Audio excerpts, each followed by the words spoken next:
देखो दोस्तों, पाँचवीं कक्षा की एक कविता है, बहुत ही सुंदर कविता है। और जब भी आप उसे पढ़ेंगे तो आपका मन मोह लिया जाएगा, इतनी सुंदर कविता है। एक बार मैं इस कविता को पढ़ता हूँ और फिर बाद में इस कविता को समझाता हूँ। देखिए, कविता का नाम है माँ कह एक कहानी। इसमें गौतम बुद्ध, इनके लड़के राहुल और उनकी पत्नी यशोधरा है। माँ यानी कि पत्नी यशोधरा अपने बेटे राहुल को लेकर बगीचे में लेकर घूम रही है। उस फूल वाले चमन में लेकर घूम रही है उसे, और वहाँ पर वो बैठते हैं। तब वो बच्चा जिद करता है अपनी माँ से कि माँ चलो ना, मुझे बैठे बैठे कोई कहानी सुना दो। तो माँ कहती है कि मैं तुम्हारी नानी थोड़ी हूँ कहानी सुनाने वाली, जो नानी कहानी सुनाती है। तो वह बच्चा, छोटा सा बच्चा, माँ को कहता है कि नहीं नहीं, नानी की चेटी यानी कि दासी, हाँ, नानी की दासी मुझे बोली है कि ये तो नानी की बेटी है, तो फिर ये भी क्यों नहीं कहानी सुना सकती? जब नानी सुना सकती है तो चलो अब मुझे सुनाओ कहानी। तो माँ को अब माँ के सामने बच्चा जिद कर रहा है तो माँ को कहानी सुनानी ही पड़ी। अब देखिएगा, माँ अपने पति की अर्थात इस राहुल के पिताजी की कहानी सुनाती है, उनके बचपन की कहानी। सुंदर है। तो कहानी को अर्थात इस कविता को समझाने के पहले कविता को हम थोड़ा सा लय में, सुर में और थोड़ा सा क्या कहते हैं उसे, गाते हुए पढ़ेंगे। देखिए, माँ कह एक कहानी, बच्चा कहता है माँ कह एक कहानी, बेटा समझ लिया क्या तूने, बेटा समझ लिया क्या तूने मुझको अपनी नानी, तूने क्या मुझे अपनी नानी समझा है। माँ कह एक कहानी, बेटा समझ लिया क्या तूने मुझको अपनी नानी।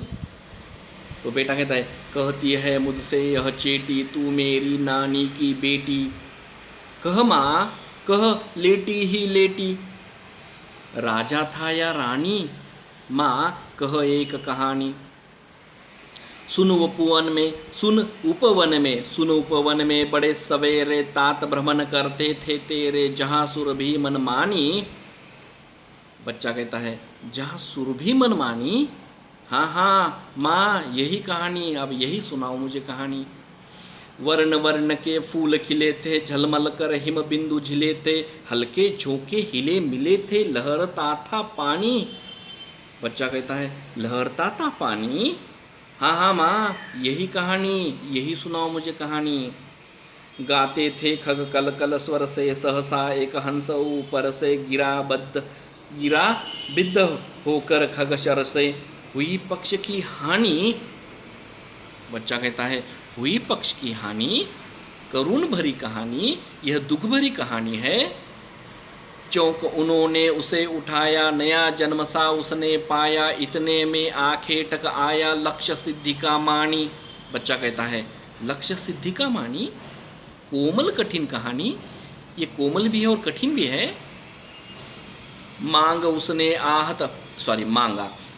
उसने आहत पक्षी तेरे तात, किंतु थे रक्षी तब उसने जो था खगभक्षी, हट करने की ठानी। बच्चा कहता है, हट करने की ठानी, अब बढ़ चली कहानी। माँ सुनाती है, हुआ विवाद सदय निदय में, उभय आग्रही थे स्व विषय में, गई बात तब न्यायालय में, सुनी सभी ने जानी। बच्चा कहता है, सुनी सभी ने जानी, व्यापक हुई अब कहानी, यानी कि बढ़ रही है कहानी। राहुल तू निर्णय कर, इसका न्याय पक्ष लेता है किसका। माँ फिर से उसके बच्चे को यानी कि राहुल को ही पूछती है। तो राहुल क्या बताता है, देखो, माँ मेरी क्या बानी, माँ मेरी क्या बानी, मैं सुन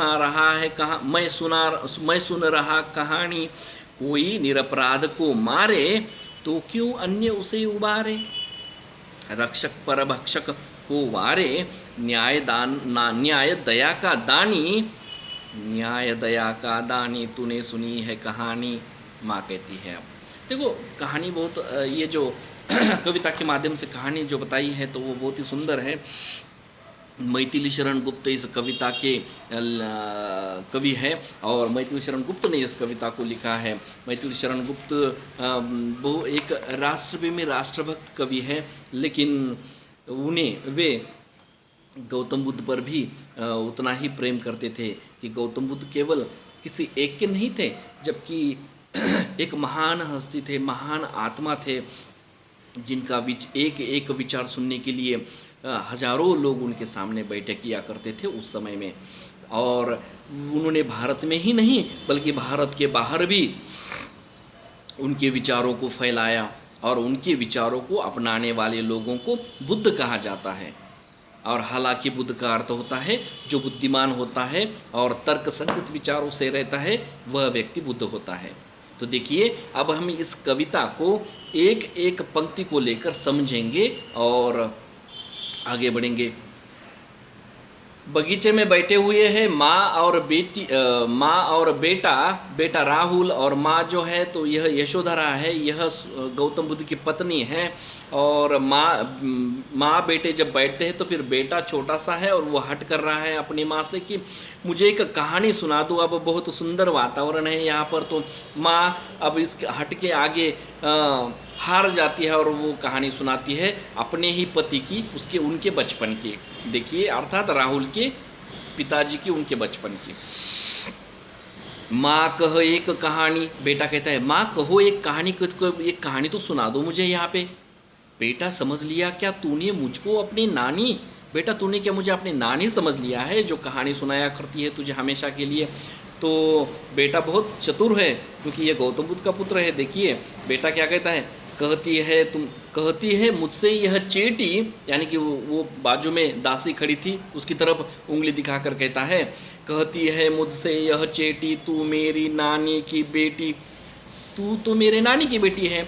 और चेटी ने कहा, तुम्हारे दासी ने ही मुझे कहा तुम्हारी नानी जब तुम्हें इतनी कहानियाँ सुनाया करती है तो ये तो तुम्हारी नानी की बेटी है, यह क्यों नहीं सुनाएगी तुम्हें कहानी, इसको तो भी कहानियाँ सुनाना आती है, यानी कि उसके पास बहुत सारी कहानियाँ हैं तुम्हें सुनने के लिए। कह माँ, अब ये हट कर रहा है, कह माँ कह लेटी ही लेटी, ठीक है तुम लेटे लेटे मुझे कहानी सुनाओ, इस हरियाली पर लेट जाओ और मुझे लेटे लेटे कहानी सुनाओ, थक गई होगी तो। कह माँ कह लेटी ही लेटी राजा था या रानी, बताओ ना मुझे राजा रानी की कोई तो भी कहानी बताओ ना, राजा था या उस कहानी में कि रानी थी, क्या है क्या था, कहानी तो बताइए। माँ कह एक कहानी, मुझे एक कहानी बताना, सुनाना एक कहानी। देखिए अब कहानी सुनाती शुरू करती है। सुन, यानी कि सुन ले, सुन उपवन में बड़े सवेरे, उपवन यानी कि बगीचा, बगीचे में सवेरे सवेरे तात भ्रमण करते थे तेरे, तुम्हारे पिताजी भ्रमण करते थे, जब बचपन के समय की कहानी सुना रही है, भ्रमण करते थे उस समय क्या हुआ, जहाँ सुरभि मन मानी, जहाँ सुरभि मन, सुन उपवन में बड़े सवेरे तात भ्रमण करते थे तेरे, जहाँ सुरभि मन मानी, तुम्हारे पिताजी सुबह सुबह उस उपवन में बगीचे में, इस बगीचे में घूम रहे थे सुबह सुबह, जबकि वह जो वातावरण था उस समय का कि बहुत सुगंधी वातावरण था। सुरभि का मतलब होता है कि फूलों से निकली हुई सुगंध, तो ये फूल वहाँ पर लगाए हुए फूल अपनी अपनी सुगंध को फैला रहे थे। ऐसे सुगंध भरी वातावरण में, सुरभि भरी वातावरण में तुम्हारे पिताजी रोज सुबह घूमा करते थे इस उपवन में। लेकिन एक समय क्या हुआ, तो ये बताते समय बच्चा बीच में ही कहता है, जहाँ सुरभि मनमानी, यानी कि फूल अपनी मनमानी के, अपने मन के हिसाब से सुगंध फैलाते हैं, उसको मनमानी कहते हैं। तो जहाँ पर सुगंध फैलती है ऐसे जगह पर मेरे पिताजी घूमते थे। तो ये वाली कहानी सुना रही हो तुम मुझे, तो वो सुनाती है, वर्ण वर्ण के फूल खिलेते, झलमल कर हिम बिंदु झिलेते, हल्के झोंके हिले मिलेते, लहरता था पानी। तुम्हारे पिताजी इस उपवन में जब घूमते थे तो उपवन में घूमते, जिस उपवन में घूमते थे उस उपवन का एक वहाँ के प्राकृतिक सौंदर्य का, वातावरण का वर्णन करते हुए माँ बताती है कि अलग अलग वर्ण के यानी कि रंगों के फूल उस समय वहाँ पर लगे हुए थे और झलमल कर हिम बिंदु झिले थे, और फूलों के उन छोटे छोटे पत्तियों पर सुबह के जो हिम के जो बिंदु, अब हिम के बिंदु यानी कि जब सुबह सुबह कोहरा होता है, ठंडी के दिन में कोहरा यानी कि वो धूप होती है ना, धुआं धुआं सुबह का, जो सामने वाला कोई दिखाई नहीं देता इतने सुबह में, तो वो उसे कोहरा कहते हैं। तो ऐसे कोहरे में सुबह सुबह पेड़ के पत्तियों पर छोटे छोटे पानी के बूंदे तैयार हो जाती है या फिर गिरती है, इस वातावरण से ही बन के उस पत्ते पर गिर जाती है या फिर वहीं पर ठहर जाती है। तो माँ उस समय का वातावरण का, उस समय के प्राकृतिक वातावरण का सौंदर्यमय वर्णन करती है कि आजू बाजू में सभी चारों तरफ अलग अलग रंग के फूल थे बगीचे में, और उस फूलों के, उस पेड़ों के, उस पौधों के पत्तों पर छोटे छोटे दवबिंदु यानी कि वह पानी के फव्वारे जैसे छोटे छोटे बिंदु बिखरे हुए थे वहाँ पर, और इतना सुंदर वातावरण था मनमोहक, हल्के झोंके हिले मिले थे, अर्थात ठंडी हवा हल्के से चल रही थी, फूल इधर उधर हिल रहे थे, पत्ते भी हिल रहे थे, और कहीं एक बाजू से छोटा सा झरने से, छोटे से झरने से पानी लहरता था। इतना सुंदर वातावरण उस बगीचे का, और ऐसे बगीचे में तुम्हारे पिताजी सुबह सुबह घूमते थे। अब क्या हुआ देखो, बच्चा कहता है, ये माँ कहती है गाते थे कग कल कल स्वर से। अब खग का मतलब होता है पक्षी। इतने सुंदर से वातावरण में, उस उपवन में पक्षी किलकिल करते हुए गाते थे, उड़ते थे, वहाँ से गुजरते थे। यह वाला उस समय का वातावरण, और तुम्हारे पिताजी वहाँ से घूम रहे थे। गाते थे खग कल कल स्वर से, सहसा एक हंस ऊपर से। सहसा एक हंस नाम का पक्षी ऊपर से चला जाता है, जबकि नीचे से तुम्हारे पिताजी घूम रहे हैं। और गिरा बिद्ध होकर खग शर से, गिरा बिद्ध यानी कि घायल होकर गिरा तुम्हारे पिताजी के सामने जब वो घूम रहे थे उस समय घायल होकर गिरा। खग यानी कि पक्षी, शर यानी कि तीर लगकर वह पक्षी नीचे घायल होकर गिर गया तुम्हारे पिताजी के सामने, और हुई पक्ष की हानि। पिताजी ने देखा कि उसका पंख, जो पंख में एक शीर यानी कि वह तीर घुसा हुआ था, उसके पंख की हानि होने की वजह से वह नीचे गिर पड़ा, वह हंस तुम्हारे पिताजी के सामने। तो यह सुनते ही बच्चा क्या कहता है, हुई पक्ष की हानि, उसके पंख की हानि हुई थी। यह करुण भरी कहानी है, दुख भरी कहानी है, करुण भरी कहानी। तो माँ कहती है कि चौंक उन्होंने उसे उठाया, नया जन्म सा उसने पाया, इतने में आंखें टक आया, लक्ष्य सिद्धि का मानी। वे कहते हैं, माँ सुनाती है उसे, चौंक उन्होंने उसे उठाया। तुम्हारे पिताजी वहाँ से गुजर रहे थे और पिताजी के सामने वह जो खग है, पक्षी है, जख्मी होकर वहाँ पर नीचे गिरा था। तो उस पक्षी को अर्थात तुम्हारे पिताजी ने उसे उठाया। चौंक उन्होंने उसे उठाया, नया जन्म सा उसने पाया, इतने में आंखें टक आया, लक्ष्य सिद्धि की मानी। और जैसे ही तुम्हारे पिताजी ने उस गिरे हुए पक्षी को हाथ में लिया, उसका जो पक्ष यानी कि पंख की जो उसकी हानि हुई थी, ऐसे पक्षी को हाथ में लिया, तब उसी समय उस पक्षी का शिकार करने वाला जो आकेटक है, शिकारी है, उनके सामने आकर खड़ा हुआ। और वह कौन था? तो गौतम बुद्ध जी का चचेरा भाई था वहाँ पे, उस पक्षी को मारने वाला। अब वो बच्चा कहता है कि लक्ष्य सिद्धि का मानी, अर्थात किसी ने निशाना किया था उस पक्षी को और वह व्यक्ति आके खड़ा हुआ। अर्थात यह जो तुम मुझे कहानी सुना रही हो, यह कोमल और कठिन कहानी है। कोमल कठिन कहानी, इसका मतलब यह है कि गौतम बुद्ध जी का दिल बहुत कोमल एवं मासूम था, क्योंकि वो छोटे एवं बचपन में वहाँ पर से जब गुजरा करते थे उस उपवन से, और उनके सामने जब पक्षी आकर गिर गया, वह जख्मी पक्षी, तो उसे उन्होंने उठाया। इसका मतलब उनका दिल कितना कोमल था इस गौतम बुद्ध जी का। और दूसरा जो शब्द है इसमें कठिन, तो कठिन कहानी का मतलब है कि ये जो उनके जो भाई है, इस भाई का दिल कितना कठोर है कि उसने तो अपने बाण से या अपने तीर से उस पक्षी को निशाना किया और उस पक्षी को नीचे घायल करके गिरा दिया। तो वो बच्चा कहता है कि कैसी ये कहानी सुना रही हो माँ, ये तो कोमल कठिन कहानी है। माँ फिर सुनाती है, मांगा उसने आहत पक्षी तेरे तात किंतु थे रक्षी। उस सामने वाले इस ये जो आखेटक है, यह जो शिकार करने वाला व्यक्ति है, वो तुम्हारे पिताजी के सामने आकर खड़ा हुआ और उसने उसके हाथ में से वह पक्षी मांगा। किसके हाथ में से? तुम्हारे पिताजी के हाथ में से वो घायल किया गया पक्षी मांगा, क्योंकि वह पक्षी उसका ही है, ऐसा उसका कहना था। मांगा उसने आहत पक्षी तेरे तात किंतु थे रक्षी।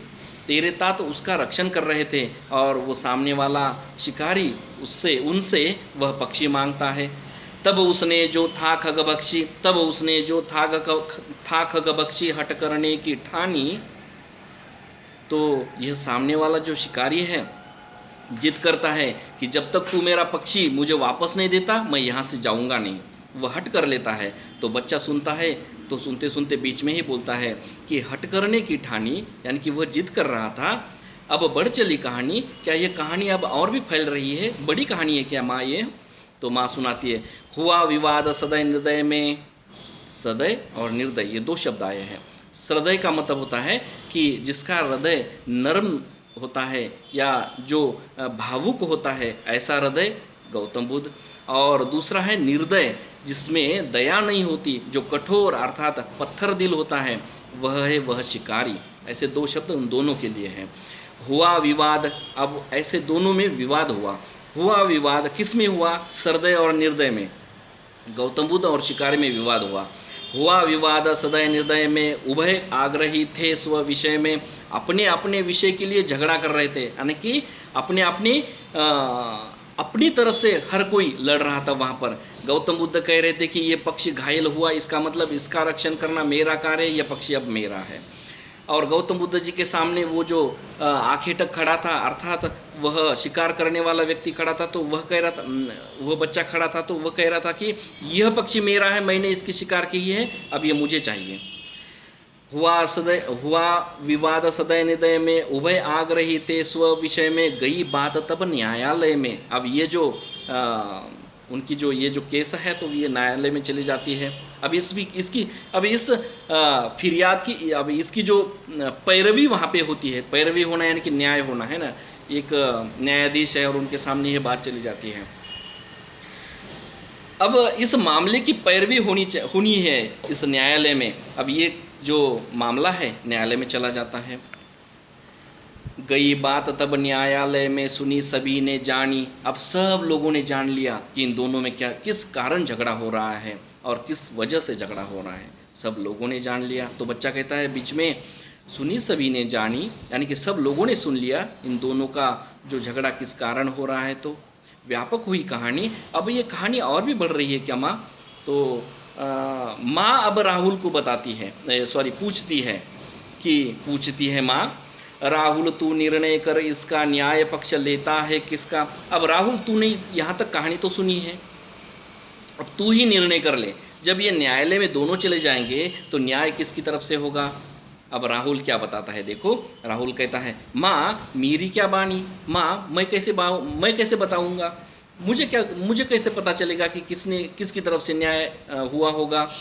फिर से वो राहुल कहता है, मैं सुन रहा कहानी, मैं तो केवल कहानी सुन रहा हूँ, मुझे क्या पता कि आगे क्या होने वाला है, ये तो आप सुना रही है। फिर भी राहुल आगे कहता है, कोई निरपराध को मारे, राहुल बताता है, कोई निरपराध को मारे तो क्यों न उसे उबारे, कोई निरपराध को मारे तो क्यों न अन्य उसे उबारे, रक्षक पर भक्षक को वारे, न्याय दया का दानी। अब राहुल ने उत्तर दिया यहाँ पे कि माँ, राहुल के हिसाब से राहुल उत्तर दे रहा है कि माँ कोई निरपराध या किसी निरपराध पर अन्याय हो रहा है, ऐसे निरपराध को कोई अन्य व्यक्ति उस निरपराध व्यक्ति को बचाता है तो न्याय तो उसकी तरफ से ही होना चाहिए। और कोई रक्षक व्यक्ति किसी भक्षक को बचाता है तो न्याय तो उसकी तरफ से ही होना चाहिए। अर्थात न्याय तो दया का दानी है, तो न्याय दया करने वाले व्यक्ति की तरफ से ही होता है। इसलिए यह उत्तर देता है कि मेरे पिताजी ही उसमें जीत जाएंगे। तो माँ अब फिर से सुनाती है उसे, तो देख, न्याय दया का दानी तूने सुनी कहानी। अब देख, तूने तो कहानी सुनी है, न्याय दया का दानी होता है, इसका मतलब तुम्हारे पिताजी जीतेंगे। ठीक है। इस प्रकार दोस्तों यह जो कहानी है बहुत ही ये कहानी एक कविता के माध्यम से यहाँ पर वर्णित की है मैथिली शरण गुप्त ने। इसे आप घर पे फिर से 1-2 बार पढ़ लीजिए, जो भी कठिन शब्द है उसका अभ्यास कीजिए, और पीछे जो क्वेश्चन है, प्रश्न है, उसके उत्तर आप अपने कॉपी में यानी कि वही में लिख कर रखिए, ताकि और जो भी प्रश्न, जिस प्रश्न का उत्तर आपको नहीं आता, आप हमें पूछ लीजिए, हम आपको उसका आंसर बताएंगे। नहीं तो समय निकाल कर हम ही आपको उस सभी क्वेश्चन के आंसर दे देंगे। ठीक है। जब तक के लिए शुक्रिया, धन्यवाद, ओके, बाय बाय।